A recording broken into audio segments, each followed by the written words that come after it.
Padre Giorgio Maria Faré, no entregaré al león. El caso de la Declaratio de Benedicto XVI, un análisis canónico histórico. Sia lodato Gesù Cristo.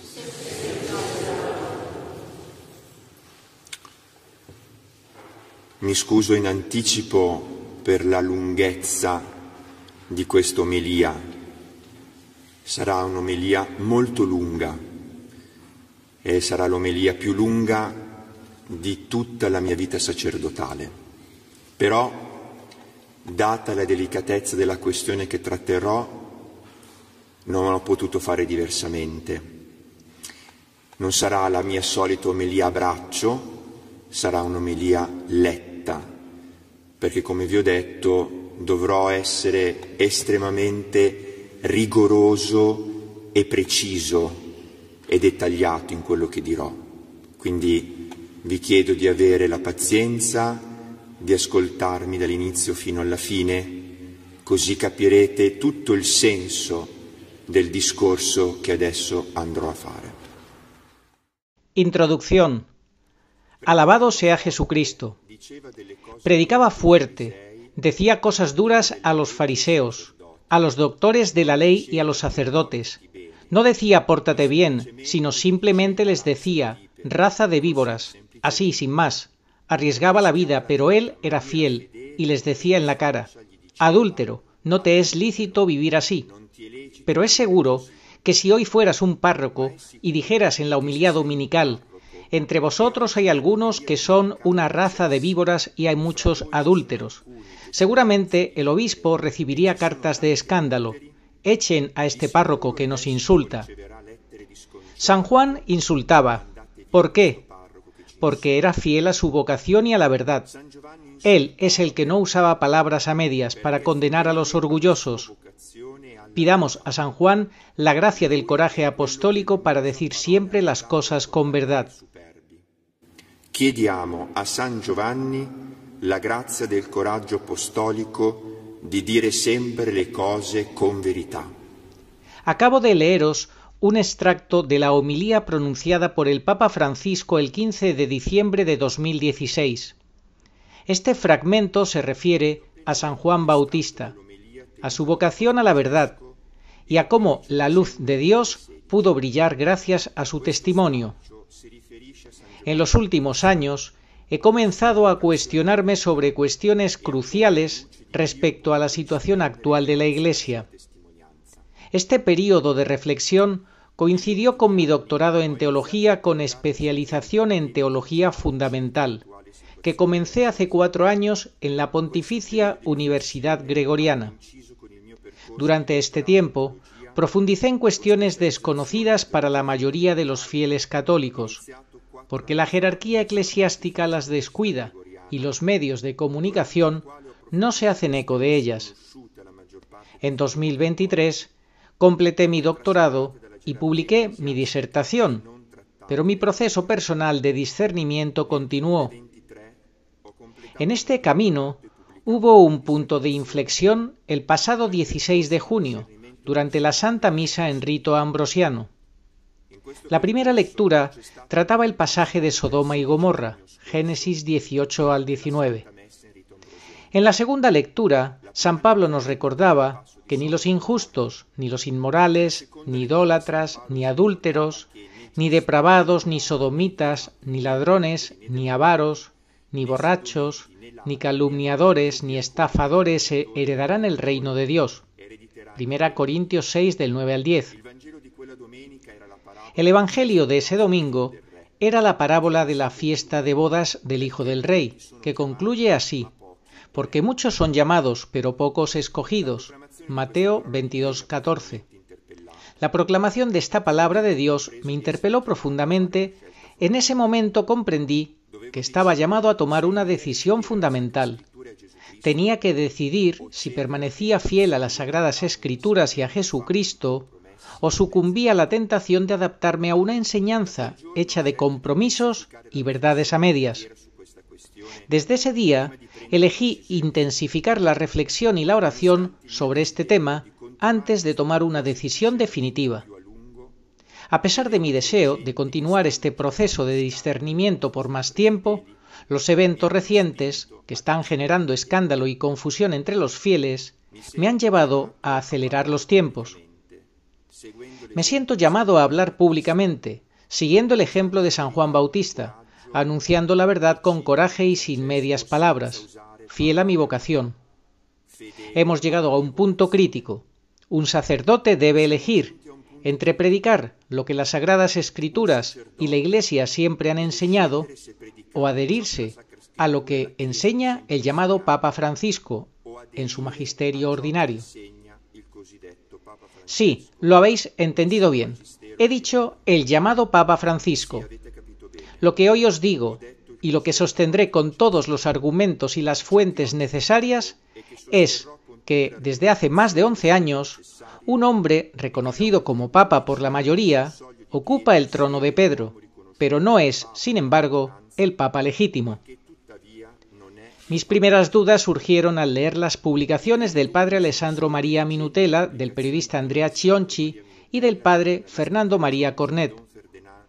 El padre Alessandro fue el primero que con gran coraje llamó la atención del público sobre el hecho de que el Papa Benedicto XVI nunca renunció realmente y que, por lo tanto, la elección del cardenal Bergoglio como Papa no fue válida.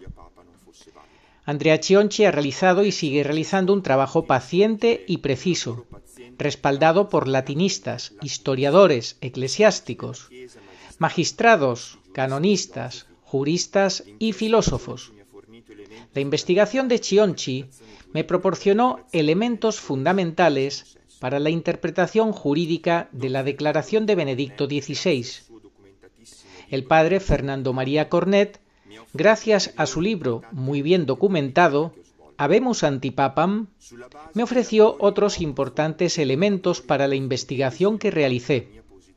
Sobre la base de sus trabajos, profundicé y desarrollé mi posición sobre este tema, y hoy deseo exponerla públicamente.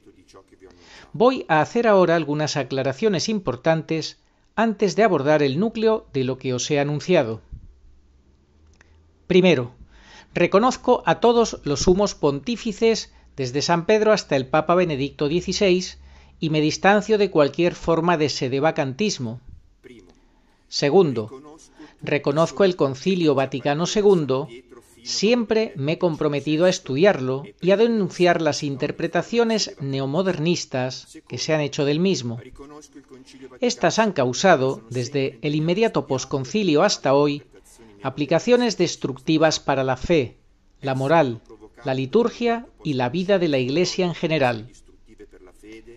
Tercero, quiero destacar que nunca he hablado mal de Bergoglio, ni cuando lo consideraba papa ni después, cuando comencé a dudar de la validez de su elección. Mi predicación de los últimos 10 años, compuesta por más de 3.200 intervenciones, está toda disponible en línea, y cualquiera puede verificar lo que estoy diciendo. Soy y quiero seguir siendo católico, fiel a la Iglesia, al papado, al sacerdocio, y es por eso que estoy aquí, ahora, para decir lo siguiente. Para comprender plenamente las razones de mi afirmación, Benedicto XVI nunca renunció realmente, y por lo tanto el Papa Francisco no es Papa. Es esencial examinar los fundamentos jurídicos que la sustentan. Quiero subrayar que mi demostración es de carácter jurídico, canónico y no inmediatamente teológico. Fundamentos jurídicos para probar la tesis de que Benedicto XVI nunca dimitió. El punto de partida de esta demostración es la versión original en latín de la declaración de Benedicto XVI, realizada el 11 de febrero de 2013. Es necesario considerar la versión en latín porque la declaración oficial fue pronunciada en esta lengua. No voy a leer la declaración completa ahora. El texto se puede encontrar en el sitio web oficial de la Santa Sede y en las notas de la versión escrita de este discurso, que podrían descargar desde mis perfiles en redes sociales a partir de hoy. Inexistencia del acto jurídico. Existen varios elementos en la declaración de Benedicto XVI que contribuyen a hacerla inexistente como acto jurídico. Brevemente describiré la diferencia entre nulidad e inexistencia. Un acto nulo es un acto jurídico que está afectado por vicios que lo hacen incapaz de producir los efectos jurídicos que le serían propios y por lo tanto es como si nunca se hubiera realizado. Un acto inexistente, por otro lado, es un acto en el cual faltan por completo los elementos constitutivos, tanto que ni siquiera pueden definirse como un acto jurídico. Declaración y no renuncia. El acto de renuncia de Benedicto XVI es inexistente, porque carece de la voluntad de abdicar, como se evidencia por varios factores. En primer lugar, es meramente una declaración. La fórmula declaro renunciar, en términos legales, no es lo mismo que decir yo renuncio. El Papa debería haber dicho declaro renunciar, como de hecho renuncio, o una fórmula similar. Tal como fue pronunciada, la declaración de Benedicto XVI es de hecho solo una declaración, no un acto legalmente válido, ni fue seguida por ninguna ratificación. Como señala el padre Fernando María Cornet, el título dado por Benedicto XVI al documento es declaratio, es decir, declaración, y no renuncia o abdicación. Esto es tanto más sorprendente porque, habitualmente, los actos papales no tienen un título, sino que toman su título de las primeras palabras del propio texto. En este caso, sin embargo, Benedicto XVI decidió colocar un título específico. La imposición de un plazo temporal. La declaración de Benedicto XVI introduce un plazo temporal que difiere la entrada en vigor de la supuesta renuncia hasta el 28 de febrero. En la jurisprudencia en general y en la literatura canónica en particular, esta posibilidad no está contemplada. La renuncia al papado tiene las características de lo que en términos legales se llama acto jurídico puro. Los actos jurídicos puros son actos que, debido a su importancia y para evitar posibles incertidumbres y ambigüedades, no admiten la presencia de elementos accidentales, que suelen ser la condición y el plazo. La imposición de un plazo hace que el acto de renuncia no solo sea nulo, sino incluso inexistente, ya que tal acto no produce ningún efecto. Si uno quisiera considerar la renuncia como válida, según el derecho conforme al canon 332.2, lo cual no es el caso como demostraremos, intervendría el canon 189.3 del Código de Derecho Canónico, que establece que la renuncia a un oficio eclesiástico que no esté sujeta a aceptación, como es la del Papa según el canon 332.2, tiene efecto inmediato. Además, no se prevé la posibilidad de aplazamiento.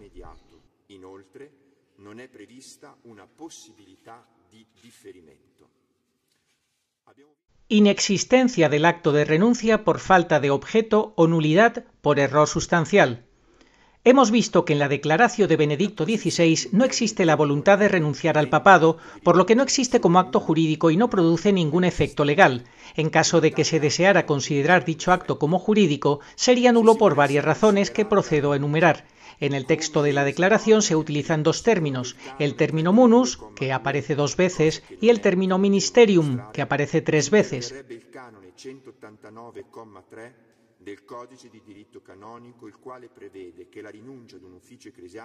El término ministerium es el utilizado por Benedicto XVI para identificar el objeto de su supuesta renuncia. Declaro me ministerio episcopi Rome, successoris Sancti Petri, mi per manus cardinalium die 19 aprilis mmv commisso renunciare.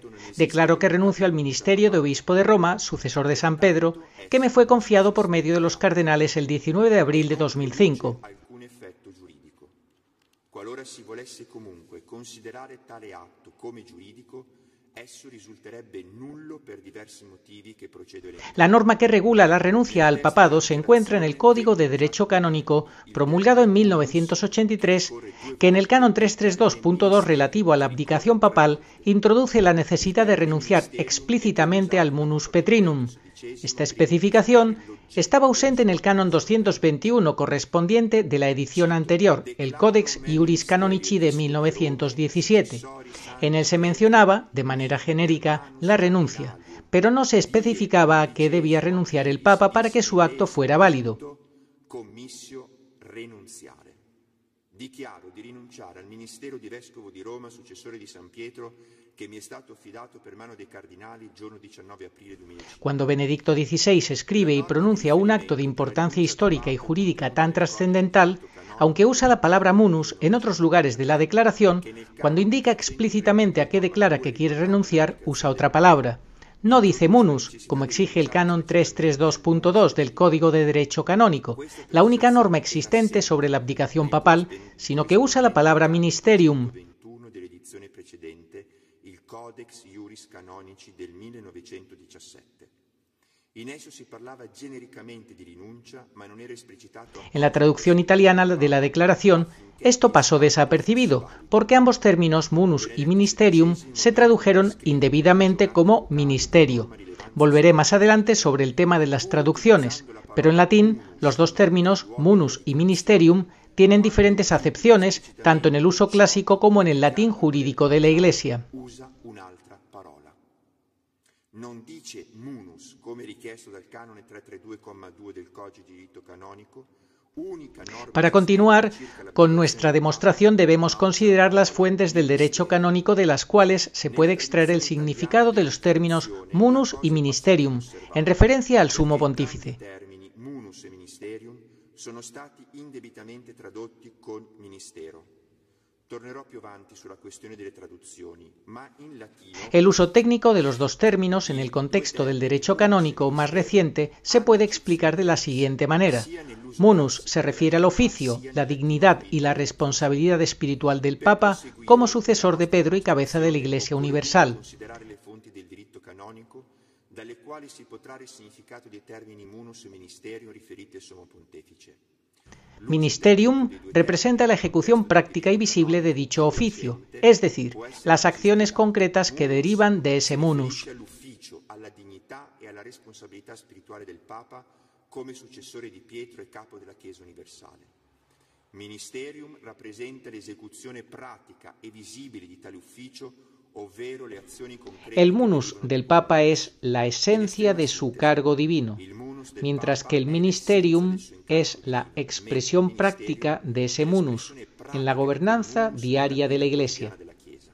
Con cierta simplificación útil para la comprensión, podemos decir que el munus, conferido directamente por Dios, significa ser Papa, mientras que el ministerium tiene que ver con el ejercicio práctico del papel del Papa, es decir, actuar de Papa. Por lo tanto, el canon 332.2 requiere la renuncia al munus, pero Benedicto XVI habló de renunciar al ministerium. Así pues, se deduce que Benedicto XVI declaró que quería renunciar al ministerium y no al munus, cesando de ejercer el rol de Papa, aunque permaneciendo Papa. Sus palabras en la última audiencia general del 27 de febrero de 2013 lo confirman. El siempre es también un para siempre. Ya no existe una vuelta a lo privado. Mi decisión de renunciar al ejercicio activo del ministerio no revoca esto. No vuelvo a la vida privada. Ya no tengo la potestad del oficio para el gobierno de la Iglesia, pero en el servicio de la oración permanezco, por así decirlo, en el recinto de San Pedro. El vocabulario utilizado por Benedicto XVI no tiene precedentes, ni siquiera en las fórmulas de abdicación utilizadas por otros papas. Ofrezco dos ejemplos. Celestino V, que abdicó en 1294, dijo: Exponte ac libere, cedo papa tui, et expresse renuncio loco, et dignitati honeri et honori. renuncio libre y voluntariamente al papado, y renuncio expresamente al cargo, a la dignidad, al peso y al honor que conlleva. Pablo VI había preparado una carta de renuncia para ser utilizada en caso de enfermedad grave, en la que escribió: renunciar a nuestro sagrado y canónico oficio, tanto de obispo de Roma como de cabeza de la misma Santa Iglesia Católica. En cambio, Benedicto XVI declara que renuncia al ministerio de obispo de Roma. El canonista Stefano Violi, quien en 2 ensayos analizó la declaración de Benedicto XVI, llega sucintamente a estas conclusiones. Declara renunciar al ministerium, no al papado, según lo dictado por la norma de Bonifacio VIII, no al munus, según lo dictado por el canon 332.2, sino al ministerium, o como especificará en su última audiencia, al ejercicio activo del ministerio. El objeto de la renuncia irrevocable es, de hecho, la executio muneris, mediante la acción y la palabra, agendo et loquendo, no el munus, que se le confirió una vez y para siempre. Una confirmación adicional de la corrección de este análisis nos la ofrecen las palabras pronunciadas por el cardenal Sodano inmediatamente después de la declaratio.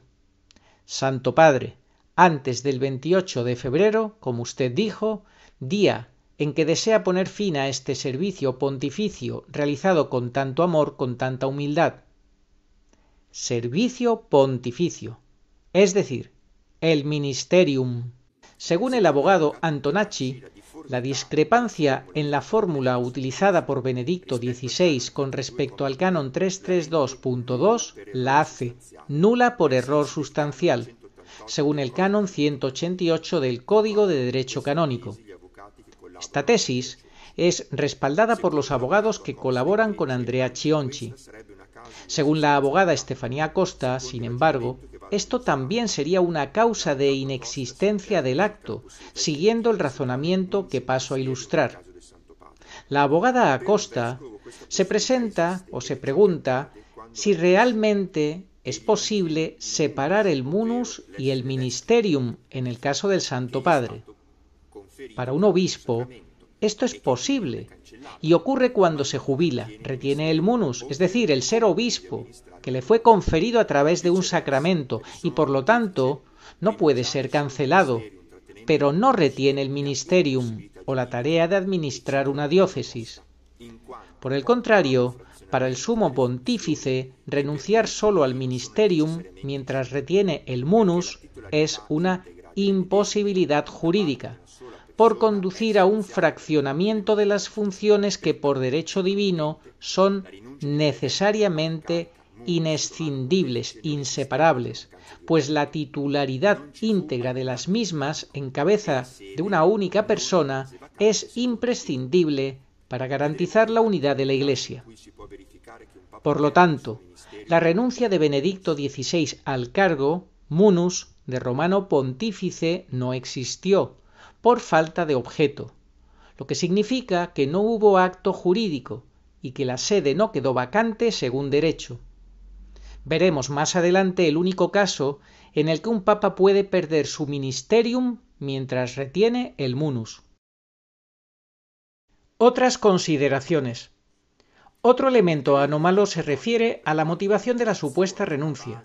Al inicio de su declaración, Benedicto XVI invoca como causa la disminución de sus fuerzas debido a la avanzada edad, ingravescente aetate. Sin embargo, esta justificación no es aceptable. En 1994, el cardenal Vincenzo Fagiolo, en calidad de presidente del Pontificio Consejo para la Interpretación de Textos Legislativos, fue encargado por Juan Pablo II de realizar un estudio sobre las implicaciones jurídicas y eclesiológicas de la renunciatio papae. Concluyó su trabajo afirmando que, de manera taxativa y absoluta, el Papa nunca podrá renunciar únicamente por motivo de edad. Finalmente, es notable que la declaratio contenga errores en latín y lo que se ha denominado peculiaridades, señaladas por varios especialistas en los días posteriores a su pronunciamiento. Conclusiones. Resumiendo la Declaratio de Benedicto XVI. 1. En su formulación es sólo una declaración y no un acto de renuncia, lo que la hace inexistente como acto jurídico.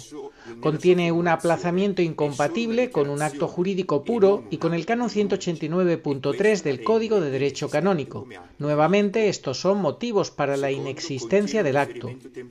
No utiliza el único término específico, munus, requerido por el único canon del Código de Derecho Canónico vigente que trata sobre la renuncia papal, 332.2, sino que usa uno diferente, ministerium. La declaración ni siquiera menciona el canon 332.2. Considerando la historia de la Iglesia, la fórmula utilizada por Benedicto XVI también difiere en su léxico de cualquier otra fórmula anterior de abdicación. Dependiendo del punto de vista, esto hace que la declaratio sea inexistente por falta de objeto, o en cualquier caso, nula por error sustancial. Cita la edad avanzada como razón, que es inaceptable para una renuncia papal. Contiene errores y peculiaridades en latín. Todo esto es sorprendente si se considera que Benedicto XVI, según su propia admisión, había tomado la decisión de pronunciar este discurso con mucha antelación y había trabajado personalmente en el texto durante 2 semanas. Considerando el profundo conocimiento de Benedicto XVI del latín, de las leyes y de la historia de la Iglesia, es razonable pensar que intencionalmente escribió un texto que a primera vista podría parecer una renuncia válida al papado, sin serlo realmente. De hecho, después del 28 de febrero de 2013, Benedicto XVI continuó llamándose Su Santidad Benedicto XVI, vistiendo de blanco, firmando como Pastor Pastorum, impartiendo la bendición papal, manteniendo el escudo que tenía como papa, rechazando expresamente uno nuevo, y acuñó para sí mismo el título absolutamente inédito en la historia de la Iglesia de Papa Emérito. Esta situación no tiene precedentes en la historia de la Iglesia. Solo, para dar 2 ejemplos, el ya mencionado Celestino V, en el mismo momento en que formuló su renuncia, bajó del trono, se quitó el anillo, la tiara y el manto, se vistió con la túnica de la congregación monástica que él mismo fundó y se retiró a vivir como ermitaño. Gregorio XII, que abdicó en 1415, volvió a ser Angelo Correr y fue reincorporado al Colegio de Cardenales. A este respecto, el padre Cornet señala que Benedicto XVI, hablando en alemán, se refería a su propio gesto con el término Rücktritt, hacerse a un lado, mientras que cuando hablaba de la abdicación de otros pontífices como Celestino V, usaba el término Abdankung, abdicación. Estos son otros elementos que confirman lo que se ha dicho hasta ahora, que Benedicto XVI no tenía la intención de abdicar y no abdicó. Farsi da parte, mentre quando parlava dell'abdicazione di altri pontefici, ad esempio Celestino V, usava il termine Abdankung, abdicazione. Sono altri elementi che confermano quanto finora detto, e cioè che Benedetto XVI non intendeva abdicare e non ha abdicato. Fundamentos jurídicos para probar la tesis de que el cardenal Bergoglio no fue elegido papa. La elección del sumo pontífice está estrictamente regulada por las disposiciones generales del Código de Derecho Canónico y por normas más específicas, actualmente contenidas en 2 documentos: la Constitución Apostólica Universi Dominici Gregis de Juan Pablo II y el motu proprio Normas non nullas de Benedicto XVI. Analizando estas normas, podemos identificar al menos 3 razones de nulidad con respecto a la elección del cardenal Bergoglio. La primera razón de nulidad la proporciona el canon 153.1 del Código de Derecho Canónico, ya que la sede no estaba vacante, dado que Benedicto XVI estaba vivo y no había abdicado válidamente. La segunda razón de nulidad proviene de una combinación de normas de Universi Dominici Gregis. La tercera razón la proporciona el principio Papa Dubius, Papa Nullus. La primera razón es de fácil comprensión, ahora explicaré la segunda y la tercera. La Constitución Apostólica Universi Dominici Gregis. En 1996 el Papa Juan Pablo II promulgó la Constitución Apostólica Universi Dominici Gregis, que actualizaba las reglas para la elección de un nuevo Papa tras la muerte o renuncia del anterior. Su propósito era garantizar la transparencia, prevenir presiones externas sobre los cardenales electores y asegurar que el proceso se llevara a cabo con confidencialidad y en un clima de reflexión. Los artículos 79 al 82 de Universi Dominici Gregis prohíben a los cardenales electores prometer votos, tomar decisiones sobre el sucesor en reuniones privadas, aceptar interferencias de autoridades seculares, etc. Algunas de estas acciones, además, conllevan la excomunión late sententiae de los cardenales implicados. Sin embargo, se ha probado que, durante el pontificado de Benedicto, hubo grupos de presión dentro del Colegio de Cardenales y en vísperas del cónclave de 2013 incluso interferencias externas por parte de poderes políticos internacionales. El periodista estadounidense Jonathan Last escribió: el pontificado de Francisco quizás se entienda mejor como un proyecto político. Su elección en el cónclave de 2013 fue, sin que el mundo lo supiera en ese momento, el resultado de una campaña premeditada por 4 cardenales radicales que veían al cardenal Jorge Mario Bergoglio como el vehículo perfecto para la revolución que querían lanzar dentro de la Iglesia.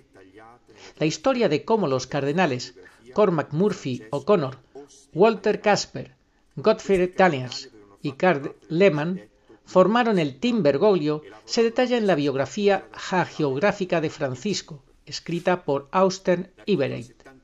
Estos cardenales formaban parte del llamado Grupo de San Galo y habían estado trabajando hacia este objetivo desde el cónclave de 2005.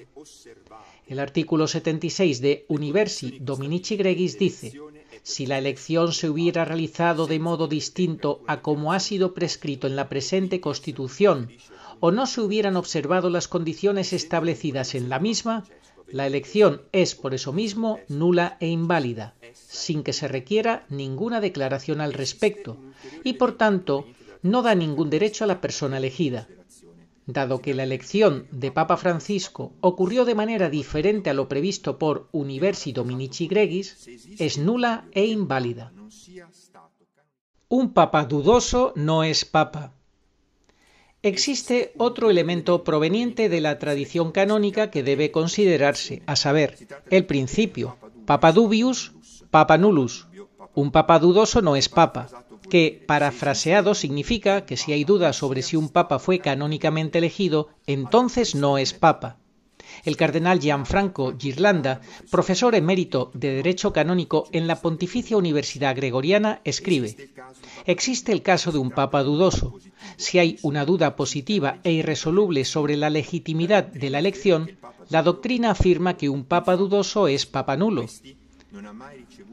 De hecho, nunca recibió el poder, ya que la jurisdicción, por su naturaleza, requiere sujetos que deben obedecer, pero nadie está obligado a obedecer a un superior incierto. Tendríamos un papa sin súbditos. Este principio se aplica en general a todos los superiores eclesiásticos. Si hay incluso una duda, no una certeza, de que el superior no posee realmente el cargo que dice tener, no se le debe obediencia. Esto es por una razón teológica obvia.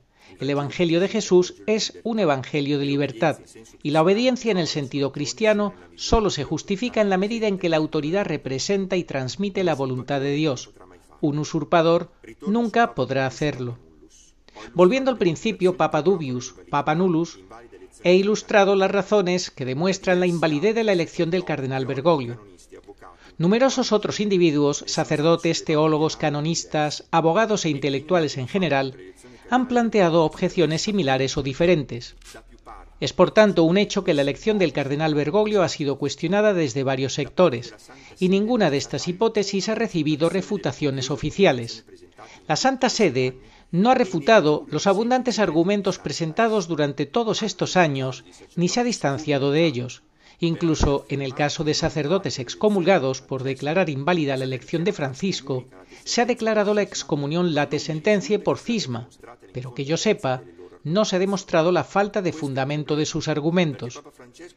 Esto es un problema, porque el Papa Francisco es ciertamente un papa dudoso, muchos han cuestionado su elección, y por lo tanto no debe ser considerado papa, incluso según el principio papa dubius, papa nullus.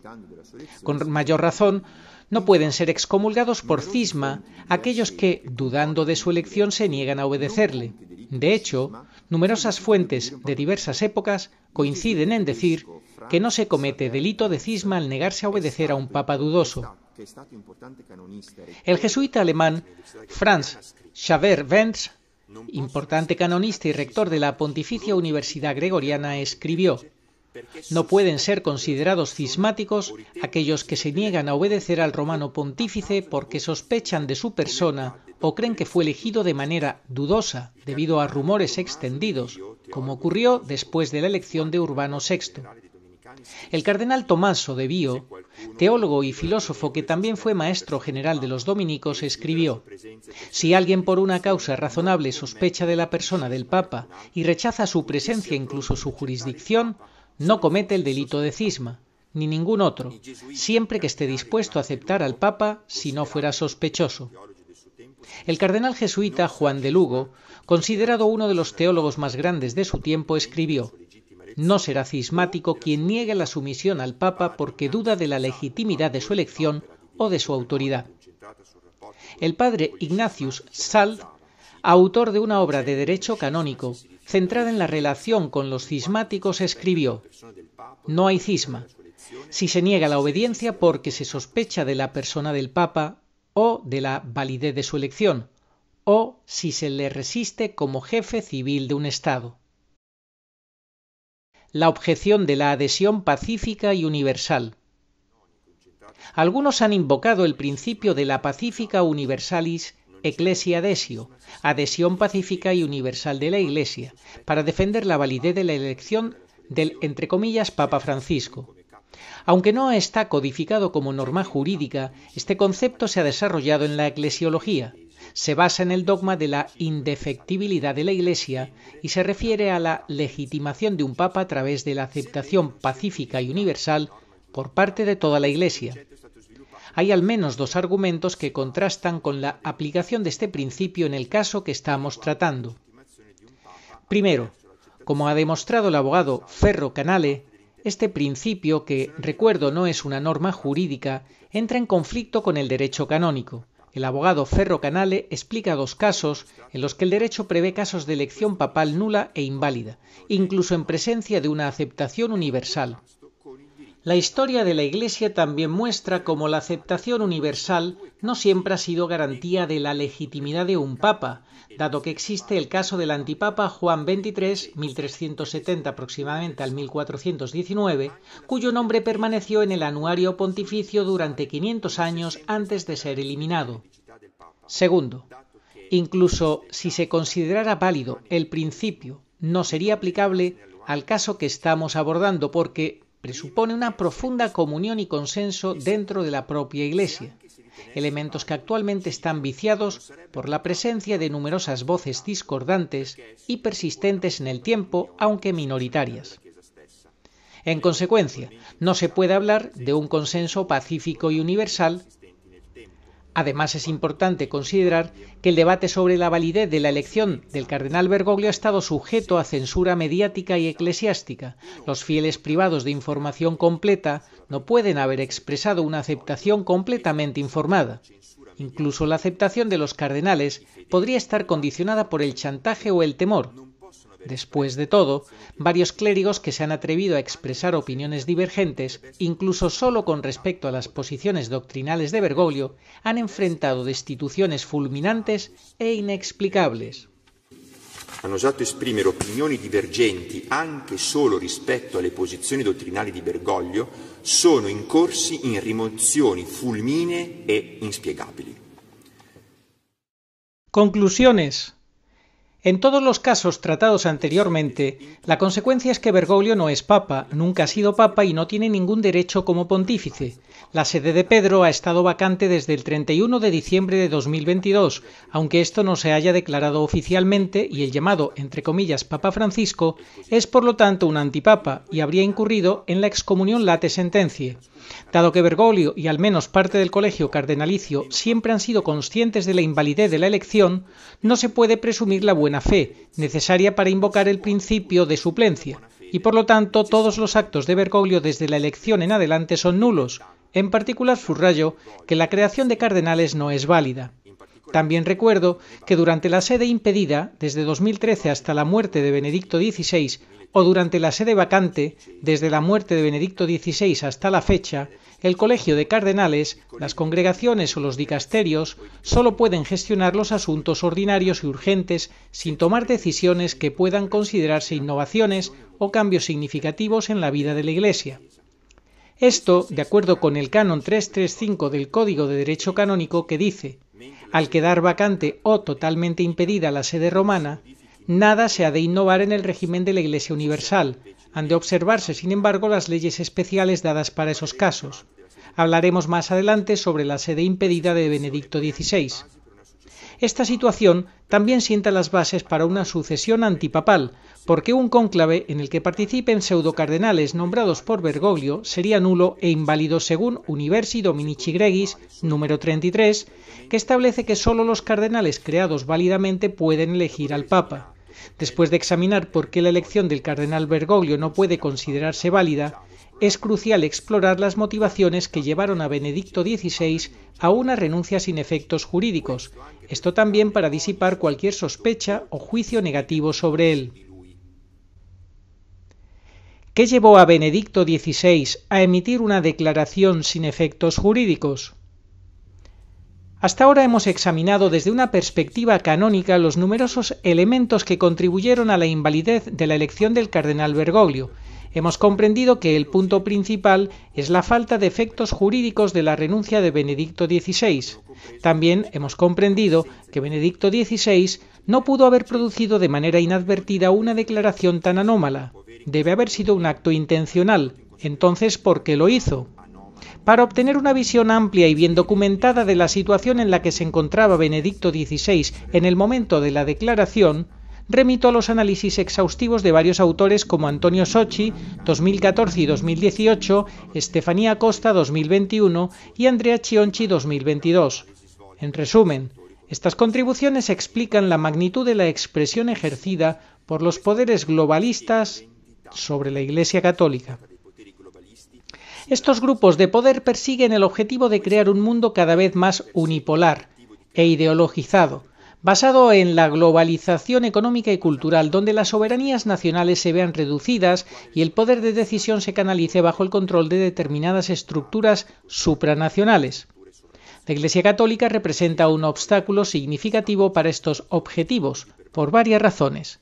En primer lugar, al ofrecer a Jesucristo a las almas, genera individuos libres, hombres y mujeres, que no están dispuestos a someterse a ninguna ideología o estructura, salvo a Dios. Es esta promoción de la verdad y la auténtica libertad del hombre lo que la convierte en enemiga eterna de los poderes mundanos. Además, la Iglesia promueve valores tradicionales, especialmente en materia de familia y moral sexual, que están en conflicto con las tendencias globalistas en estos temas.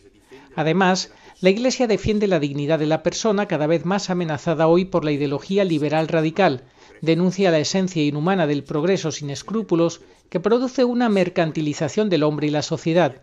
Se opone a prácticas como el aborto y la eutanasia, que los poderes globalistas intentan legitimizar a nivel mundial. Desde hace mucho tiempo estos poderes han librado una batalla contra la Iglesia Católica en un intento por eliminar el freno que ésta pone a sus objetivos.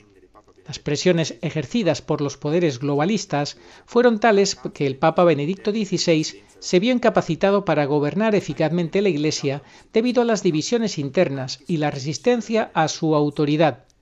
Algunos incluso han especulado sobre situaciones de chantaje, aunque no podemos tener certeza de ello. Esta reconstrucción, por supuesto, solo ofrece un resumen muy conciso de eventos complejos. Pero profundicemos ahora en lo que por deducción lógica fue la motivación que obligó al Papa a actuar como lo hizo. Una de las estrategias utilizadas por los poderes globalistas para orientar a la Iglesia hacia posiciones más conciliadoras con su agenda fue asegurarse el apoyo de muchos altos prelados dentro de la jerarquía eclesiástica. Esto se logró en parte a través de la infiltración masónica dentro de la Iglesia. La masonería siempre ha tenido como objetivo subvertir a la Iglesia Católica, moldeándola según su espíritu gnóstico, y durante casi 2 siglos ha trabajado en secreto para tener en el trono de Pedro un candidato favorable a la agenda masónica. Centrémonos en este aspecto. Como ya hemos mencionado, las leyes de la Iglesia, específicamente la Constitución Apostólica Universi Dominici Gregis, decretan que una elección papal diseñada a través de acuerdos, promesas de votos, etc., es nula e inválida. Por lo tanto, una elección orquestada por grupos de poder, ya sean externos o internos a la Iglesia, sería nula e inválida y daría lugar a un antipapa. Pero si esto ocurriera, ¿quién lo descubriría? Lo más probable es que todo el mundo católico aceptaría al nuevo papa como válidamente elegido. Mantengamos esta perspectiva en mente y volvamos a los hechos relacionados con la declaratio. Si el Papa Benedicto XVI no hubiera emitido esa declaración en febrero de 2013, tras su muerte se habría convocado un cónclave regular. En cambio, la declaración, al ser ineficaz como acto de renuncia al papado, como he demostrado anteriormente, sentó las bases para la posibilidad de un cónclave inválido. Cabe señalar que en circunstancias normales, un acto de este tipo tendría graves consecuencias morales para quien lo comete. De hecho, incluso si el Papa Benedicto XVI hubiera actuado por temor a que se eligiera a un papa con ideas heterodoxas tras su muerte, no habría podido hacer lo que hizo sin faltar gravemente a la fe en el dogma de la indefectibilidad de la Iglesia. Esto se debe a que incluso si hubiera un candidato con ideas heterodoxas, después de una elección válida, recibiría la gracia del Estado y la asistencia del Espíritu Santo, lo que le impediría profesar herejías. Un ejemplo significativo es el de Pío II, que tras su elección abjuró de las ideas no ortodoxas que había profesado en su juventud. Dado que no podemos dudar de la fe de Benedicto XVI en el dogma de la indefectibilidad de la Iglesia, la lógica nos lleva a concluir que él estaba al tanto de información que le daba la certeza de que la elección de su sucesor sería de todos modos nula e inválida porque violaría las normas de Universi Dominici Gregis. Además, debemos suponer que se dio cuenta de que sería imposible para las generaciones futuras conocer o demostrar la invalidez de dicha elección. Ahora sabemos que, de hecho, los cardenales que formaban parte del grupo de San Galo trabajaron activamente para elegir a su candidato. Dada su familiaridad con muchas de las dinámicas internas del colegio cardenalicio y habiendo presenciado el cónclave de 2005, no es difícil imaginar que Benedicto XVI conocía esta realidad mucho antes que nosotros. El Papa se encontró así ante una encrucijada: permitir que tras su muerte se eligiera en secreto a un antipapa o intentar una estrategia para frustrar el plan de los enemigos de la Iglesia, emitiendo una declaración sin efectos jurídicos. De manera incidental, señalo que incluso después de la declaratio se podría haber evitado un cónclave inválido. Los cardenales, que notaron las anomalías en la declaratio, como aquellos que permitieron que sus traducciones fueran manipuladas, como veremos más adelante, podrían haber planteado inmediatamente la cuestión e impedido la convocatoria de un cónclave. Esto no sucedió, por lo que es importante señalar que la responsabilidad real de lo que sucedió no debe recaer en Benedicto XVI, sino más bien principalmente en aquellos que entendieron y permanecieron en silencio de mala fe. La estrategia de Benedicto XVI le permitió mantener el munus sin tener el ministerium, una condición que para un papa solo puede ocurrir en una situación conocida legalmente como sede impedida, según el canon 412 del Código de Derecho Canónico. De hecho, cuando los cardenales convocaron el cónclave, ilegítimo porque el papa estaba vivo y no había abdicado, pusieron a Benedicto XVI en sede impedida. Durante más de 10 años permaneció en esta condición, durante los cuales ofreció a los fieles y al clero de buena fe indicios para dar la posibilidad de reconocer la invalidez de la elección de Bergoglio. A la luz de esto se comprenden aún mejor las elecciones llamativas de introducir el título de Papa Emérito y de mantener el hábito blanco, el título de su santidad Benedicto XVI, el escudo papal, etc. Tras la declaratio y durante algún tiempo, muchos debatieron sobre el tema de los dos papas. Cuando se le preguntaba al respecto, Benedicto XVI siempre respondía: solo hay un papa, sin especificar nunca cuál de los dos era, si él o Bergoglio. Este es un ejemplo típico de los muchos mensajes de Benedicto XVI después de la declaratio, que confirma su estado de estar en sede impedida, es decir, no libre para comunicar la verdad de su pensamiento. Al examinar sus respuestas en varias entrevistas, podemos ver, gracias al valioso análisis de Andrea Chionci, el uso de una técnica conocida en los manuales de moral como restricción mental amplia, es decir, la omisión de detalles o el uso de expresiones que pueden interpretarse de manera diferente por quien las pronuncia y quien las escucha. Esto permite en circunstancias serias e importantes no mentir, pero al mismo tiempo no revelar secretos o decir cosas que tendrían graves consecuencias. Cito un ejemplo que por sí solo debería demostrar la imposibilidad de Benedicto XVI de explicar explícitamente su gesto. Cuando el periodista Andrea Tornielli le preguntó por qué continuaba usando la sotana blanca y llamándose su santidad Benedicto XVI, respondió: usar la sotana blanca y mantener el nombre de Benedicto es simplemente una cuestión práctica. En el momento de la renuncia no había disponible otra ropa. Nadie puede pensar que esta sea la verdadera razón. La explicación debe ser otra, y no se entendería por qué evitarla con una respuesta paradójica si no fuera por la falta de libertad para hacerlo. Es evidente que el caso de Benedicto XVI difiere del de los papas del pasado, materialmente incapaces de comunicarse. Benedicto XVI tuvo que defenderse de enemigos insidiosos y ocultos dentro de la misma Iglesia. No fue visiblemente exiliado o encarcelado, pero de hecho se le privó de la libertad de expresarse con claridad, también debido a la manipulación mediática que privilegiaba las críticas en su contra y contra su magisterio, oscureciendo sistemáticamente las noticias y los argumentos a su favor. Es por eso que muchos de ustedes nunca han oído hablar de la sede impedida de Benedicto XVI, a pesar de la gran cantidad de documentación producida sobre el tema. La facción gnóstica dentro de la Iglesia comenzó a manifestar su agenda subversiva de manera cada vez más clara después del cónclave de 2013. Lo que no era evidente entonces lo es ahora, 11 años después. Los poderes globalistas están logrando su objetivo, con la connivencia de Bergoglio y sus colaboradores, quienes han mezclado las enseñanzas de la verdadera doctrina y la defensa de los valores no negociables con el pluralismo religioso, el compromiso con el mundo, el ecologismo, el inmigracionismo, etc. Gracias a esto, todos los amantes de la verdad han podido comenzar a comprender la existencia y la naturaleza de esta corriente enemiga de Cristo que desde hace tiempo se esconde en su Iglesia. La manipulación de las versiones oficiales de la Declaratio. Tras la declaración de Benedicto XVI hubo una clara voluntad de muchos altos prelados y de los medios en general de hacer pasar las palabras del Papa Benedicto por una verdadera abdicación del papado.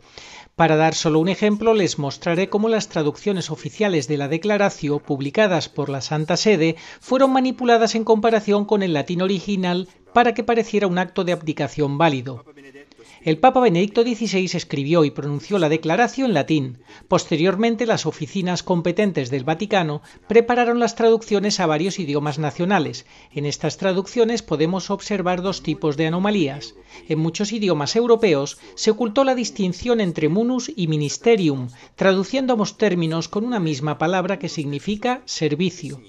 En la traducción alemana, la manipulación es aún más evidente. De hecho, munus y ministerium, aunque correctamente traducidos como Amt y Dienst, fueron intercambiados. La declaración en alemán fue manipulada para que pareciera una renuncia regular al munus petrino, Amt, de acuerdo con el canon 332.2.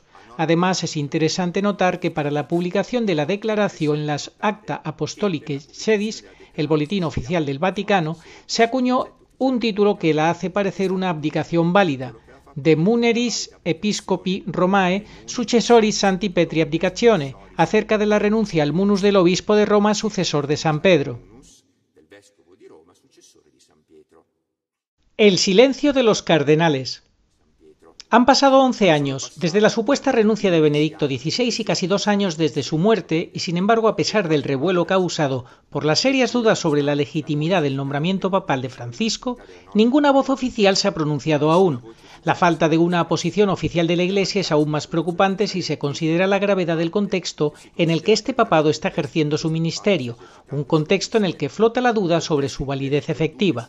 ¿Cómo puede la Iglesia descuidar la resolución de cualquier controversia posible sobre la legitimidad del papado de Francisco, como si ignorara que la duda sobre su elección legítima se traduce inevitablemente en la nulidad efectiva de su mandato? Si bien es derecho y deber de los fieles de todo rango denunciar la situación, corresponde a los cardenales denunciarla oficialmente y rectificarla, según lo dispuesto en el artículo 3 de Universi Dominici Gregis, que dice: establezco además que el colegio cardenalicio no pueda disponer nada sobre los derechos de la sede apostólica y de la Iglesia romana, y tanto menos permitir que algunos de ellos vengan menguados directa o indirectamente, aunque fuera con el fin de solucionar divergencias o de perseguir acciones perpetradas contra los mismos derechos después de la muerte o la renuncia válida del pontífice. Todos los cardenales tengan sumo cuidado en defender tales derechos. Los cardenales tienen el deber de hacer respetar los derechos de la sede apostólica. No pueden disponer de ellos a su antojo, ni dejarlos caer, ni siquiera para evitar un cisma. Por lo tanto, si un antipapa está sentado en el trono petrino, el colegio cardenalicio debe intervenir.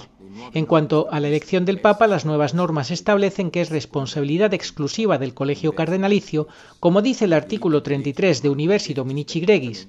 El derecho de elegir al romano pontífice corresponde únicamente a los cardenales de la Santa Iglesia Romana. Queda absolutamente excluido el derecho de elección activa por parte de cualquier otra dignidad eclesiástica o la intervención del poder civil de cualquier orden o grado. La prueba de fuego. Las herejías pronunciadas por Bergoglio. He demostrado ampliamente que la elección del cardenal Bergoglio como pontífice nunca tuvo lugar por una serie de motivos canónicos. Este hecho jurídico tiene repercusiones teológicas. En ausencia de una elección válida, la consiguiente falta de investidura divina hace que Bergoglio carezca de la asistencia del Espíritu Santo.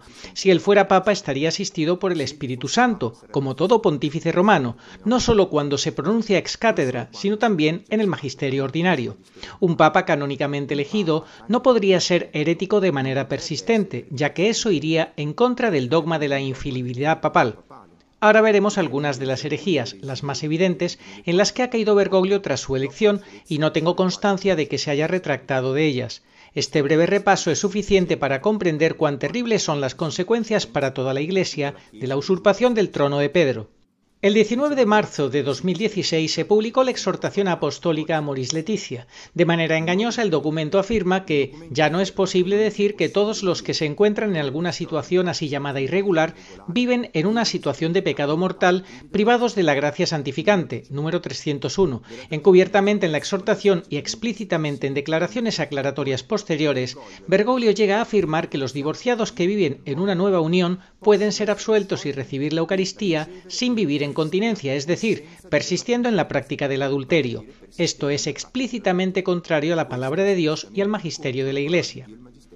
En varias ocasiones, Bergoglio ha promovido el pluralismo religioso. El 4 de febrero de 2019, Bergoglio y Ahmad Al-Tayeb, el gran imán de la mezquita de Al-Azhar, firmaron conjuntamente una declaración titulada Documento sobre la fraternidad humana, en la que afirman: el pluralismo y la diversidad de religiones, de color, de sexo, de raza y de lengua son una sabia voluntad divina, con la que Dios ha creado a los seres humanos. Esta sabiduría divina es el origen del derecho a la libertad de credo y a la libertad de ser diferentes. El 13 de septiembre de 2024, durante un encuentro con jóvenes en Singapur, Bergoglio dijo: una de las cosas que más me ha impresionado de vosotros, jóvenes, de vosotros aquí, es la capacidad para el diálogo interreligioso, y eso es muy importante, porque si empezáis a discutir, mi religión es más importante que la tuya, la mía es la verdadera, la tuya no lo es. ¿A dónde nos lleva esto? Todas las religiones son un camino hacia Dios. Para hacer una comparación, son como diferentes idiomas, diferentes lenguas para llegar allí. Pero Dios es Dios para todos. Y como Dios es Dios para todos, todos somos hijos de Dios. Hay un solo Dios y nosotros somos diferentes lenguas, caminos, idiomas para llegar a Dios. Algunos son siyes, algunos musulmanes, algunos hindúes, algunos cristianos, pero son diferentes caminos. Durante su reciente viaje a Asia, en Yakarta, Indonesia, Bergoglio impartió una bendición válida para todas las religiones, sin invocar a la Santísima Trinidad ni hacer la señal de la cruz. Es herético afirmar que Dios quiere positivamente el pluralismo y la diversidad de religiones, tanto cristianas como no cristianas. Al respecto, cito algunas fuentes seguras que muestran cómo el pluralismo es contrario a la doctrina de la Iglesia. En la declaración Dominus Iesus de la Congregación para la Doctrina de la Fe, Dice: el perenne anuncio misionero de la Iglesia es puesto hoy en peligro por teorías de tipo relativista, que tratan de justificar el pluralismo religioso, no solo de facto, sino también de iure o de principio. De la encíclica Redentoris Missio de Juan Pablo II: los hombres, pues, no pueden entrar en comunión con Dios si no es por medio de Cristo y bajo la acción del Espíritu. Esta mediación suya única y universal, lejos de ser obstáculo en el camino hacia Dios, es la vía establecida por Dios mismo, y de ello Cristo tiene plena conciencia. Aun cuando no se excluyan mediaciones parciales de cualquier tipo y orden, éstas sin embargo cobran significado y valor únicamente por la mediación de Cristo y no pueden ser entendidas como paralelas y complementarias. De un discurso de Juan Pablo II. Por consiguiente, es erróneo considerar a la Iglesia como un camino de salvación al lado de los que constituyen otras religiones, las cuales serían complementarias con respecto a la Iglesia, encaminándose juntamente con ella hacia el reino escatológico de Dios. Así pues, se ha de excluir cierta mentalidad de indiferentismo, marcada por un relativismo religioso que termina por pensar que una religión vale la otra. Redentoris Missio número 36. Es interesante señalar que hace apenas unos días, el 16 de septiembre de 2024, el arzobispo emérito de Filadelfia, Chaput, escribió un artículo titulado «El Papa y las otras religiones», en el que criticaba las declaraciones hechas a los jóvenes en Singapur. Chaput señaló que, si bien todas las religiones expresan la búsqueda de Dios, solo Jesucristo es el camino hacia la salvación, como lo afirma claramente la doctrina católica. También enfatizó que la tarea del pontífice es enseñar la fe de manera clara, ya que comentarios vagos o imprecisos pueden generar confusión entre los fieles. En varias ocasiones Bergoglio ha afirmado que el sacerdote siempre debe conceder la absolución, incluso cuando el penitente no tiene intención de arrepentirse, pero esto contradice la enseñanza de la Iglesia sobre el sacramento de la penitencia, que requiere el arrepentimiento del penitente, como lo afirma el canon 987 del Código de Derecho Canónico y el número 1451 del Catecismo de la Iglesia Católica. El 10 de diciembre de 2022, durante un encuentro con seminaristas en Barcelona, Bergoglio afirmó que aunque no se vea un propósito de enmienda, siempre se debe perdonar. En ningún caso se puede negar la absolución, pues de lo contrario el sacerdote se convertiría en instrumento de un juicio malvado, injusto y moralista. El 18 de mayo de 2024, en la Basílica de San Zeno, en Verona, hablando a sacerdotes y consagrados sobre el sacramento de la penitencia, afirmó: «Por favor, perdonad todo, y cuando la gente venga a confesarse, no vayas allí a indagar, pero ¿cómo? Nada. Por favor, que no sea una sesión de tortura. Por favor, perdonad todo, y perdonad sin hacer sufrir, perdonad abriendo el corazón a la esperanza». El 24 de septiembre de 2024, al reunirse con los jesuitas en Timor-Est, reiteró nuevamente perdonar siempre, añadiendo: «Confieso que en 53 años de sacerdocio nunca he negado una absolución, aunque fuera incompleta». En varias ocasiones, Bergoglio ha promovido o participado en cultos paganos de la Madre Tierra. El 7 de octubre de 2019, día de la fiesta de Nuestra Señora del Rosario, en la apertura del Sínodo sobre la Amazonía, Bergoglio, junto con algunos cardenales y obispos, llevó en procesión a la Basílica de San Pedro una estatua de madera que representaba a la deidad pagana de la Madre Tierra, llamada Pachamama. Se realizó un verdadero acto de culto idolátrico que condujo a la profanación de la Basílica de San Pedro. Ya el 4 de octubre de 2019, en la víspera de la apertura del sínodo, el ídolo Pachamama había aparecido en los jardines vaticanos durante una ceremonia oficiada por laicos de origen andino, a la que asistieron Bergoglio, cardenales y obispos. En esa ocasión, Bergoglio bendijo la estatua de Pachamama y la recibió como regalo. Las imágenes del evento muestran a religiosos y religiosas postrándose con la cara en tierra ante el ídolo. Durante su viaje a Canadá, el 27 de julio de 2022, Bergoglio participó en un ritual espiritista, durante el cual un chamán indígena pidió a los participantes, además de Bergoglio también estaban presentes varios cardenales y obispos, que formaran espiritualmente un círculo y visualizaran el fuego sagrado, mientras él honraba la tierra, el viento y el fuego. Durante el rito, el chamán pidió a los participantes que se pusieran una mano en el corazón y evocó a un demonio con estas palabras: «Le pido a la abuela occidental que nos dé acceso al círculo sagrado de los espíritus, para que puedan estar con nosotros, para que podamos estar unidos y más fuertes juntos». El 18 de diciembre de 2023, el Dicasterio para la Doctrina de la Fe publicó la Declaración Fiducia Supplicans sobre el sentido pastoral de las bendiciones. El documento afirma lo siguiente: se puede entender la posibilidad de bendecir a parejas en situaciones irregulares y parejas del mismo sexo. En particular, el documento manipula el significado de la bendición para que pueda ser otorgada a parejas homosexuales o irregulares. Sin embargo, como explicó el exprefecto de la Congregación para la Doctrina de la Fe, el cardenal Müller, bendecir a estas personas como miembros de parejas del mismo sexo significa aprobar sus uniones, aunque no sean equiparadas al matrimonio. Esto, por tanto, es una doctrina contraria a la enseñanza de la Iglesia Católica, ya que su aceptación, aunque no sea directamente herética, lleva lógicamente a la herejía.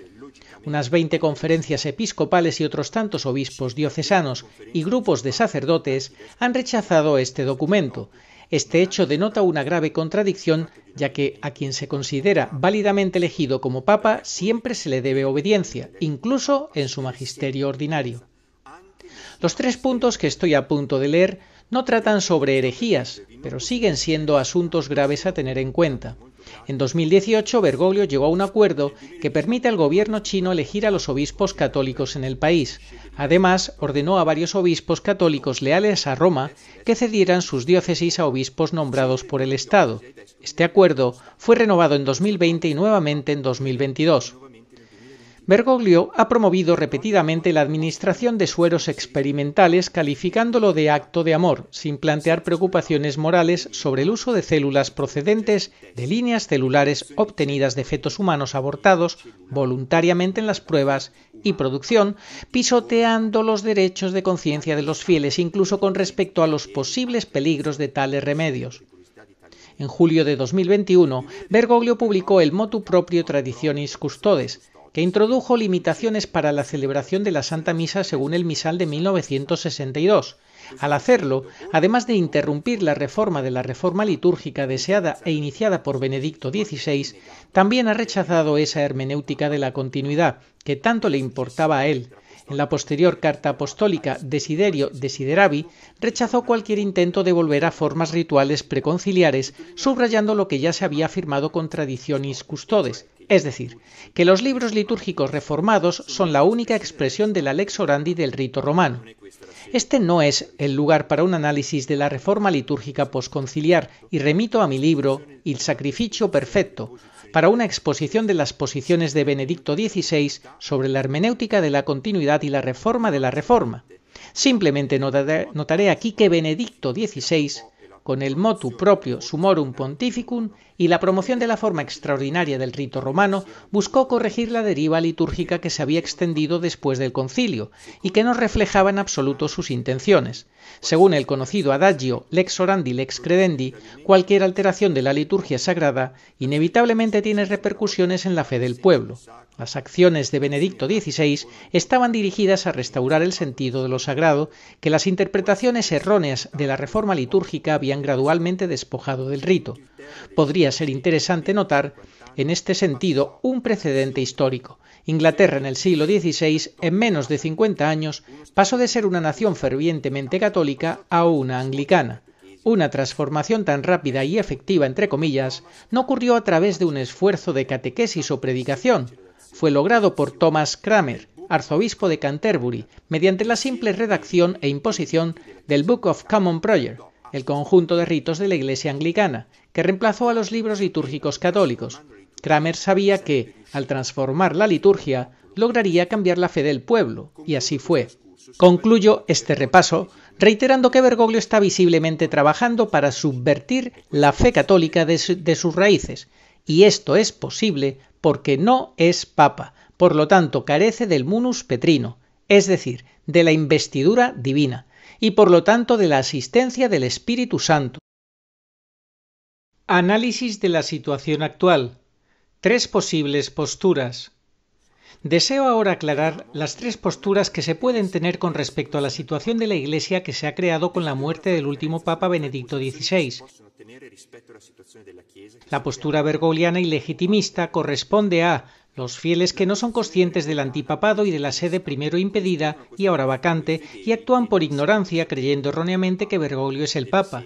Quiero subrayar aquí que también existe una forma de ignorancia culpable. He observado y sigo observando a muchas personas, incluidos sacerdotes, que no se informan adecuadamente, adhieren al pensamiento dominante sin conocer las fuentes. Dentro de la postura bergogliana también están aquellos fieles que reconocen la crisis de la Iglesia y las herejías manifiestas de Bergoglio, lo critican y le desobedecen, pero por varios motivos lo consideran válidamente elegido. La postura de la sede vacante no declarada corresponde a aquellos fieles que reconocen al Papa Benedicto XVI como el último Papa y reconocen que después de su muerte se ha instaurado la sede vacante, conforme al Código de Derecho Canónico. Esta es la postura que sostengo y defiendo. La postura sedevacantista tradicionalista corresponde a aquellos fieles que reconocen la crisis de la Iglesia y las herejías manifiestas de Bergoglio, lo critican, le desobedecen, no considerándolo válidamente elegido, pero cometen el grave error de no considerar verdaderos papas ni siquiera los pontífices elegidos después de Pío XII.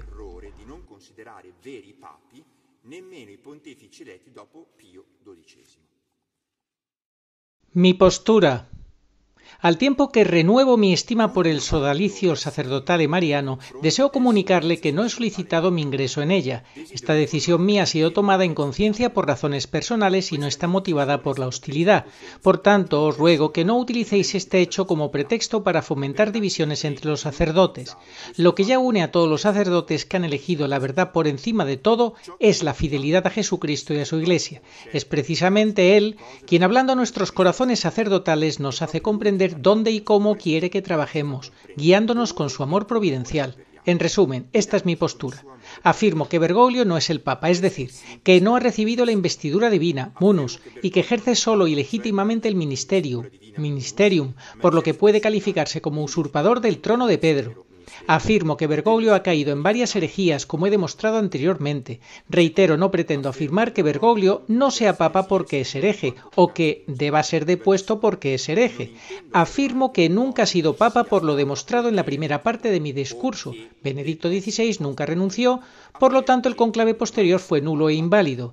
El hecho de que haya caído en la herejía es en cambio la prueba de la invalidez de su elección.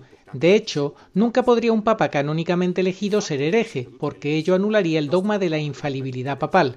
Por lo tanto, espero, orando y sufriendo, como nos enseñó el Papa Benedicto XVI, que los cardenales creados antes de 2013, es decir, excluyendo a los pseudocardenales creados por Bergoglio, intervengan para proteger debidamente los derechos de la sede apostólica, según el artículo 3 de Universi Dominici Gregis, reconociendo la no abdicación del Papa Benedicto XVI. Declarando la muerte del Papa ocurrida el 31 de diciembre de 2022, procediendo a la inmediata convocatoria del cónclave para la elección de un nuevo pontífice legítimo. Dado que el artículo 3 de Universi Dominici Gregis encomienda a los cardenales el deber de intervenir para proteger los derechos de la sede apostólica, en caso de impedimento u ocupación de la sede, ellos pueden y deben intervenir. Reconozco esta como la única vía de solución posible. El 6 de junio de 2024, Andrea Chionci y su equipo de abogados presentaron una solicitud de reconocimiento de la nulidad de la abdicación del Papa Benedicto XVI ante el Tribunal del Estado de la Ciudad del Vaticano. Han pasado varios meses, pero el tribunal aún no ha respondido a una cuestión tan central como la validez de la elección de un pontífice, lo que es muy grave. Este silencio corrobora aún más la sospecha de que no se quiere abordar el tema, porque hacerlo significaría admitir que estamos ante un caso gravísimo. Espero que pronto se examine la solicitud presentada y que se le dé la respuesta adecuada, iniciando cuanto antes los procedimientos para restaurar la justicia en la cúspide de la Iglesia, enjuiciando a los culpables, restableciendo a los injustamente perseguidos y sobre todo convocando un conclave válido para la elección del sucesor del Papa Benedicto XVI. Volveré brevemente al tema de la coexistencia de dos papas, recordando que a lo largo de la historia de la Iglesia ha habido muchas veces dos papas. Sin embargo, cada vez que esta situación se ha dado, solo uno era el legítimo pontífice, mientras que el otro había sido elegido inválidamente, es decir, era un antipapa. Esto es lo que nos enseña la historia de la Iglesia, que debe ser nuestra maestra en esta difícil situación. La verdad siempre ha triunfado en el pasado y debemos orar y trabajar para que también triunfe hoy. El Papa Benedicto XVI nos ha trazado un solo camino para llevarnos a las manos seguras de un Papa válidamente elegido, y es ese el camino que debemos seguir, sin dudas en nuestra fe y sin caer en la tentación del desaliento o los atajos. No son las leyes de los hombres, sino las leyes de la Iglesia, que es esposa de Cristo, las que nos obligan a creer, orar y sufrir por la solución canónica de esta crisis. Los cardenales intervendrán y abrirán un camino para un conclave válido, conforme a las normas de Universi Dominici Gregis.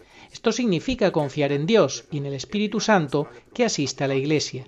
Cualquier otro camino hoy no es viable porque es ajeno a las normas vigentes promulgadas por los últimos papas. En una situación extraordinaria como la que estamos viviendo, pueden surgir la tentación de eludir las normas, pero es revelador que los dos últimos pontífices, Juan Pablo II y Benedicto XVI, intervinieron para vincular a la Iglesia a un único modo de elección, el del escrutinium por parte de los cardenales electores, excluyendo explícitamente las alternativas posibles en el pasado. Hago notar que Benedicto XVI realizó las últimas modificaciones a las normas el 22 de febrero de 2013, con pleno conocimiento de la situación en curso, y no modificó este punto, aunque el cónclave sea de institución eclesiástica y no divina. En el momento en que el Santo Padre, máxima autoridad de la Iglesia, legisla en este sentido, la norma se convierte en vinculante y a nadie se le permite modificarla en ausencia de un Papa reinante. A vosotros que me estáis escuchando, no os pido que confiéis en mí a pies juntillas, nunca lo haría en una cuestión tan grave. Como siempre lo he hecho hasta aquí, os pido que verifiquéis todo lo que os he dicho. Bastará con que descarguéis el texto de esta homilía, encontraréis el enlace en la descripción del vídeo y publicado en mis perfiles sociales. Veréis que todo lo que os he dicho está respaldado por casi 100 notas a pie de página y una bibliografía que incluye más de 90 fuentes, en las que se basa mi decisión. Podréis consultarlas directamente para verificar y profundizar en lo que os estoy presentando. Nelle quali riporto oltre 90 fonti sulle quali si fonda la mia decisione. Potrete consultare direttamente per verificare e approfondire quello che vi sto sottoponendo. Un comentario teológico. Después de haber expuesto mi posición sobre la crisis actual, es importante ahora profundizar en las raíces de esta situación para comprender mejor las implicaciones doctrinales, eclesiales y espirituales que se derivan. El término catejon proviene del griego y significa el que retiene. En la teología católica se entiende como la fuerza o entidad que retiene el avance del anticristo y la iniquidad. A menudo se ha identificado con el papado, considerado la única realidad que tiene el poder de frenar el avance del hombre de iniquidad, interpretado por San Agustín y San Ireneo de Lyon como el anticristo. El Papa Benedicto XVI representa el culmen de la esencia catecóntica que cada papa ha representado en la historia de la Iglesia. De hecho, durante los años de su pontificado ordinario con su magisterio, Benedicto cumplió el papel de catejón frente al mundo y su pensamiento relativista y anticristiano, como lo hicieron todos los demás papas antes que él. Pero con su declaratio actuó de una manera completamente nueva para la salvación del papado y la Iglesia. Como papa impedido, se convirtió en el catejón de manera eminente, especialmente frente al pensamiento subversivo y fuertemente neomodernista dentro de la Iglesia. Salvaguardó el papado y por lo tanto la Iglesia, ubi Petrus ibi Ecclesia, decía San Ambrosio, e impidió que la línea antipapal se instaurara de manera difícil de reconocer, como expliqué anteriormente. Con la muerte del Papa Benedicto, la eliminación del catejón reveló sin frenos una realidad que llevaba mucho tiempo tramando en las sombras, influyendo, mejor dicho, saboteando las decisiones de la Iglesia, pero que hasta ahora nunca había tenido la oportunidad de mostrarse de manera tan abierta. Un problema eclesiológico. La impresión que se percibe al escuchar diversas voces del mundo católico es que quitando a Bergoglio se elimina el problema. Sin embargo, no basta con quitar a Bergoglio porque él es el punto de llegada de un proceso largo y silencioso dentro de la Iglesia, que se manifestó más visiblemente a principios del siglo XX con el modernismo. Con el tiempo, dentro de la Iglesia se ha ido desarrollando una facción revolucionaria con espíritu gnóstico, que de hecho rechaza a Jesucristo, la doctrina recta, los mandamientos, la moral, la liturgia sagrada. Como ya mencioné, hay fuertes razones para creer que detrás de estos proyectos se esconde la mano de la masonería que desde hace mucho tiempo está infiltrando la Iglesia con sus afiliados. No me refiero aquí a lo que teológicamente se ha afirmado desde los primeros siglos del cristianismo, es decir, que la Iglesia, la esposa de Cristo, es santa a pesar de estar compuesta por pecadores. Lo que vemos hoy es algo diferente. Dentro de la Iglesia de Cristo, fiel a Él, se ha infiltrado una entidad ajena, enemiga de Jesucristo. Está formada por individuos o grupos que quieren parecer cristianos, pero cuyo corazón y cuyas acciones son contrarias a Cristo y su voluntad. Distorsionan la doctrina y corrompen la fe. De ellos, diría San Agustín, que pertenecen a la civitas terrena, la ciudad terrenal, una realidad que se opone a la civitas Dei, ciudad de Dios, y que, aunque parece pertenecer a la Iglesia, en realidad no es parte de ella, porque según Agustín, la Iglesia pertenece solo a Cristo. Esta entidad ha ido ganando progresivamente fuerza hasta volverse mayoritaria en la jerarquía eclesiástica y también entre los religiosos y laicos. La dificultad para comprender la situación en la que nos encontramos radica en que es un momento único en la historia de la Iglesia. Los cismas, tal como los conocemos históricamente, surgieron de la oposición abierta entre un grupo que desarrollaba ideas o prácticas consideradas heterodoxas y la Iglesia institucional. Estos conflictos doctrinales, disciplinarios o de poder generalmente llevaron a una ruptura en la que la Iglesia mantuvo sus estructuras y la continuidad con la tradición apostólica, mientras que el grupo cismático no reconocido se separó y buscó una nueva ubicación, formando nuevas estructuras y comunidades. La situación actual, sin embargo, se ha desarrollado sin mucho ruido.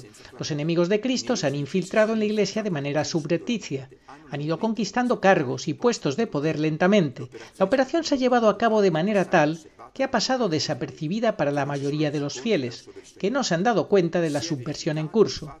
De hecho, se ha producido un cisma oculto, en el que el grupo cismático ha tomado el poder, ocupa los cargos de gobierno, administra las estructuras y está persiguiendo a los católicos que se mantienen fieles.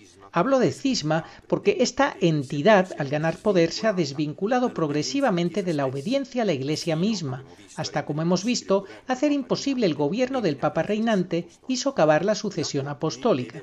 El componente subversivo ha condicionado cada vez más la fe y la moral de gran parte de los fieles, quienes ahora corren el riesgo de ser incapaces de reconocer la deriva doctrinal a la que están asistiendo. Luego hay otro grupo de católicos, y aquí se sitúan muchos consagrados, que tendrían las herramientas para darse cuenta de lo que ha sucedido, pero que han elegido acompañarlo. Quizás lo hacen porque ser fiel a Jesucristo y a su Iglesia es difícil, mientras que una moral permisiva no inquieta sus conciencias. O, más simplemente, permanecen en silencio porque hablar significaría convertirse en marginados, arriesgarlo todo, perder apoyos, prestigio y simpatía. No me refiero aquí a aquellos que en conciencia han decidido esperar para revelar sus posiciones por razones fundadas. Hablo de aquellos que por pereza ni siquiera consideran alzar la voz para desenmascarar el engaño. En resumen, dejando de lado por un momento la cuestión de la legitimidad, Bergoglio está donde está porque se lo permiten, ya que la mayoría de los católicos no se rebelan ante la gravísima situación que he descrito. ¿Qué hacer? Todos aquellos que en su corazón y conciencia reconocen que Bergoglio no es el Papa están hoy llamados a reafirmar su pertenencia a la Iglesia Católica Apostólica tomando distancia de la facción cismática. No estoy proponiendo el concepto, típico de la herejía cátara, de una iglesia de los puros, sino del pueblo de Dios que, a pesar de su imperfección, quiere ser fiel a Cristo. No se trata de formar una nueva iglesia, sino de custodiar y defender la que fue fundada por Jesucristo. La iglesia, entendida como el cuerpo místico de Cristo en unión con Él, no está corrompida, sino que es santa e inmaculada. Es el pueblo de Dios, fiel a ella, el que se encuentra en tal minoría que ya no tiene voz. Ahora nos encontramos en la necesidad de luchar para vivir la fe católica, ya que estamos gobernados por una jerarquía en gran parte cismática. Somos obstaculizados y perseguidos precisamente por quienes deberían apoyarnos y protegernos. Todos los días tenemos que luchar para afirmar la verdad, mientras que muchos a nuestro alrededor trabajan para destruirla. Debemos declarar la ajenidad de esta jerarquía cismática respecto a la Iglesia Católica y aferrarnos a esta última, decididos a ser fieles a Jesucristo, fortalecidos solo por la fe en su promesa. Tú eres Pedro y sobre esta piedra edificaré mi iglesia y las puertas del infierno no prevalecerán contra ella. Mateo 16-18. Esperaremos que los cardenales válidamente creados antes del 13 de marzo de 2013 declaren la sede vacante y elijan un nuevo pontífice. Precisamente porque creemos en la Iglesia y confiamos en su indefectibilidad, estamos seguros de que el Señor intervendrá y a su debido tiempo hará que vuelva a estar gobernada por un papa legítimo. En la historia de la Iglesia este tipo de sufrimiento ya ha ocurrido, como lo demuestran los aproximadamente 40 antipapas que ya han existido. No podemos saber cuándo ocurrirá esto, y no es útil hacer hipótesis. Un dato nos consuela: la situación actual ya había sido anunciada por figuras destacadas que preveían un momento crítico en la Iglesia, en el que habría una crisis de fe y los fieles se reducirían a un pequeño rebaño.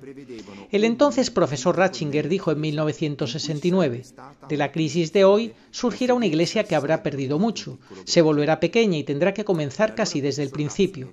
Comenzará de nuevo con pequeños grupos, con movimientos y con una minoría que volverá a poner la fe y la oración en el centro de la experiencia y volverá a experimentar los sacramentos como un servicio divino y no como un problema de estructura litúrgica.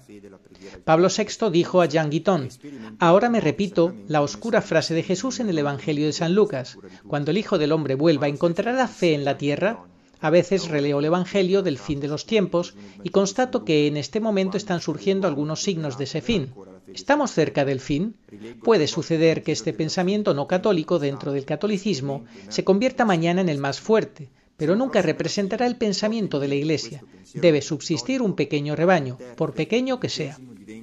Mientras tanto, aquellos que reconocen la verdad están llamados a anunciarla con fuerza, cooperando por el bien de la Iglesia, en obediencia a lo establecido por el Canon 212.2 y 3 del Código de Derecho Canónico, que a su vez se inspira en el número 37 de la Constitución Lumen Gentium del Concilio Vaticano II, que otorga a todos los fieles el derecho de manifestar sus necesidades e incluso el deber de expresar su opinión sobre lo que concierne al bien de la Iglesia. Encomendémonos a la oración, invocando a Dios y a la Virgen María. Supliquemos su intervención con confianza, manteniéndonos firmes en la fe, seguros de ser escuchados. En particular, pidamos a los niños y jóvenes que recen. Explicad la verdad a vuestros hijos y nietos para que puedan ser llamados interiormente a participar. Ellos también están involucrados en este drama. La oración y el sufrimiento de las almas inocentes es el mejor incienso que puede elevarse a Dios. Resistamos sin miedo, ni desaliento. En este tiempo de gran prueba, tendremos que aceptar ver a muchas personas queridas permanecer en el error. Ofrezcamos estos sufrimientos por los cardenales llamados a intervenir, declarando la sede vacante. Permaneced unidos y formad redes. Ahora más que nunca es fundamental forjar relaciones verdaderas, fructíferas y santas que nos ayuden y ayuden a otros a cultivar una verdadera vida sacramental y espiritual. Ha llegado el momento de invertir seriamente en nuestra vida de fe, con generosidad y creatividad. Pongamos a disposición lo que somos y lo que tenemos al servicio de la Iglesia. ¿Qué haré? Quizás se pregunten qué haré a partir de ahora. Exactamente lo mismo que he hecho hasta ahora. Soy sacerdote católico. Seguiré siéndolo y haciendo lo que hace un sacerdote. Claramente, ya no celebraré la Santa Misa en unión con el Papa Francisco. Al igual que me sucedió a mí, entiendo que se necesita tiempo y una gran reflexión para asimilar una verdad tan grave. Por lo tanto, no pretendo que todos comprendan y compartan inmediatamente esta decisión mía. Para algunos podría ser una sorpresa, para otros una confirmación de algo que ya imaginaban, y para otros una certeza madurada con el tiempo. Deseo acompañar y estar cerca de todos aquellos que comparten lo que he dicho hasta ahora, pero también de aquellos que tienen más dificultades para hacerlo. Sé que para algunos de ustedes esta decisión mía puede generar confusión. Quiero asegurarles que mi compromiso con ustedes y con su crecimiento espiritual no cambia. Siempre estoy dispuesto a acompañarlos, escucharlos, apoyarlos y quedo a su disposición para aclaraciones y preguntas. Quien desee contactarme personalmente podrá hacerlo a través de mis perfiles en las redes sociales, el sitio veritatemimcaritate.com o la dirección de correo electrónico que encontrarán al final de la versión escrita de esta homilía. Estoy disponible para colaborar libremente con todos los sacerdotes que lo deseen, para ayudarnos en fraternidad sacerdotal a cumplir con nuestra misión en este tiempo tan grave. Lo que debe unirnos es el amor a Jesucristo y a la Iglesia Católica. Por mi parte, siento que ha llegado el momento de dar testimonio personalmente de no tener miedo de enfrentar lo que sucederá, pero no deseo emitir juicios sobre los sacerdotes que, aunque lo han comprendido, no anuncian la sede vacante y no denuncian públicamente el antipapado en curso. Hay muchas razones detrás de estas decisiones y no podemos saber qué pide el Señor a cada uno. No se debe pensar que esta actitud se debe necesariamente a la cobardía. Agradezco la valiente decisión de los sacerdotes que fueron los primeros en salir a la luz. Creo que es mi derecho, prerrogativa y, de hecho, deber de caridad haber dicho todo lo que he dicho hoy. Espero que esta intervención mía pueda servir como una invitación para que las autoridades eclesiásticas respondan a las cuestiones que he planteado, refutándolas si pueden con argumentos respaldados por fuentes propias de derecho, corrigiéndome si y donde me equivoqué, aconsejándome si lo consideran necesario, iniciando así un diálogo constructivo propio de quienes declaran querer vivir en la obediencia a Jesucristo, en la verdad y la justicia. Reitero que soy y sigo siendo hijo de la Iglesia y estaré encantado de reconsiderar todas mis afirmaciones si se me demuestra que estoy equivocado. Esta investigación me ha costado mucho esfuerzo, por lo tanto pido a todos aquellos que no estén de acuerdo conmigo que eviten las objeciones superficiales y en cambio presenten argumentos serios, basados en el derecho canónico, la historia de la Iglesia, la teología y el conocimiento del latín. Por otro lado, una discusión con opiniones diferentes, presentadas con competencia, solo puede enriquecernos, ya que es un tema muy complejo.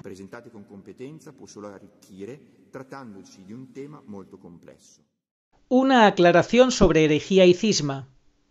Según el derecho canónico, la herejía y el cisma son dos delitos diferentes. La herejía se opone a la unidad de la fe, mientras que el cisma se opone al vínculo de la caridad, y el cisma en sentido estricto no implica necesariamente herejía. Lo que he dicho en esta homilía no entra en las categorías de cisma o herejía. No entra en la categoría de herejía porque el canon 751 del Código de Derecho Canónico define la herejía como la negación pertinaz, después de recibido el bautismo, de una verdad que ha de creerse con fe divina y católica, o la duda pertinaz sobre la misma. En todo lo que he dicho en este discurso, no he negado ni dudado de los dogmas ni de las verdades de la fe. En particular, no he dudado, de hecho he afirmado y defendido el dogma de la indefectibilidad de la Iglesia. Un periodo de 11 años no es algo sin precedentes en la historia de la Iglesia en cuanto a la duración de una crisis relacionada con un antipapa. Ha habido momentos en la historia de la Iglesia en que los antipapas reclamaron el papado y fueron seguidos por una parte significativa del clero y los fieles. Algunos ejemplos incluyen la época del cisma de Occidente, 1378-1417, durante el cual hubo hasta 3 rivales que reclamaban la silla de Pedro.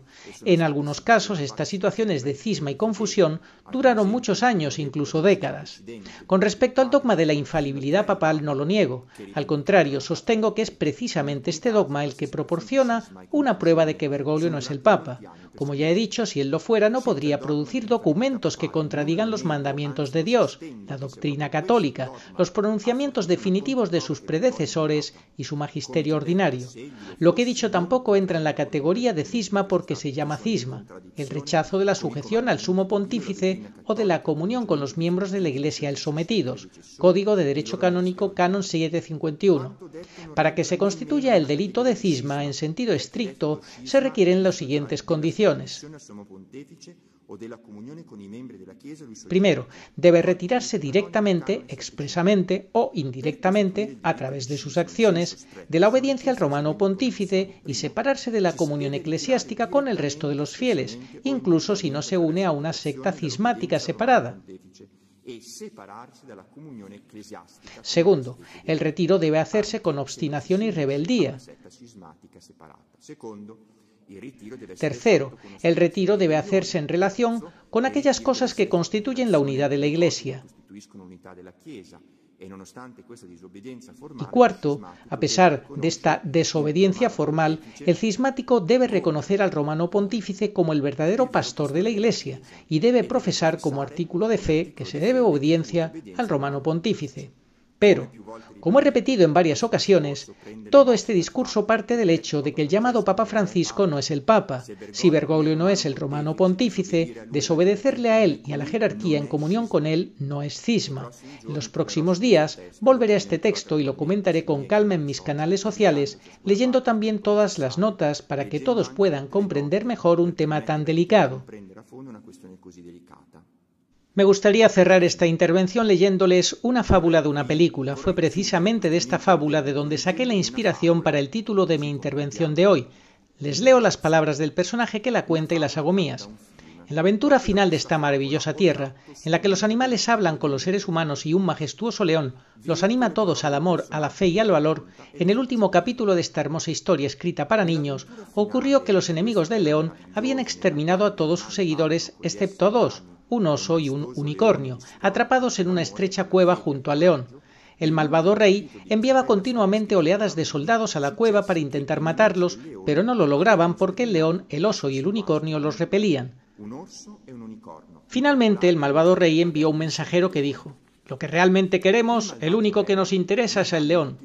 Entréguennoslo y sobrevivirán. Claro, a ti, unicornio, te cortaremos el cuerno de un solo golpe y te haremos tirar de un carro por el resto de tu vida.